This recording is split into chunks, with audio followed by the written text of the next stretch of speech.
Hanale perti anu bajing yang tu nak luli. Hanale selama leh pilkada dan hanale ase tamong kampung tu. Hanale du ase tamong lam jurung. Hana nah kenyataan yang tersampaikan selamanya. Yang berokon urung drone hinalun. Yang berokon urung drone fitnah adelun. Namun nah kenyataan. Halo bos. Pernah kenyataan yang lun sampaikan, yang lun pegah selamanya. Nyata kanya. Hanale no perte anu bajung ia boh serakah dunia mujampu dengan hadas kuto tu. Hana di antara anu bajing yang telah tidur yang jauh video. Yang tunak lun, yang serapa lun, yang pegah lun bayaran kafe. Ya siagamnya yang bayaran kafe. Tapi gure-gure wakah putih Islam munafik yang pajuh harum, yang pajuh bangke bu, yang pajuh bangke saya tadi. Dinanggo Islam dengar. Nyo asenyo hanai pajuh bangke. Asenyo hanai pajuh bangke, hanai pajuh hak ni yatim, hanai pajuh hak fakir miskin dengku. Hanai pajuh hak ni syuhada.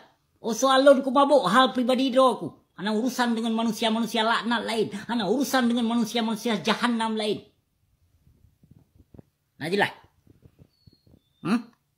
You tebit.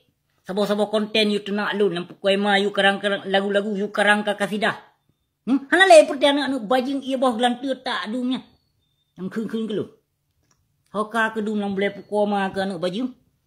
Baik ka pekeh lun bangka ku sengap lun ka temakut ku kawakah kahana bahan cerita untuk lun sampaikan kan. Jaitat bahan cerita yang pingin lun sampaikan kepada urung drone. Dan hana saban di saat lun sampaikan. Dengan urung lain, hana saban ku dua. Lun di saat lun sampaikan lun hana lun baca. Hana lun jak baca berita-berita bangai. Hana lun jak dengar radio Migo dua. Dan hana lun baca konsep. Ilun ku prediksi segala sesuatu bahpi lun nanggap siam pukul, siam mabuk, siam pendina ataupun berasai ya. Bui berangkap puji nanggap hana sebuah masalah.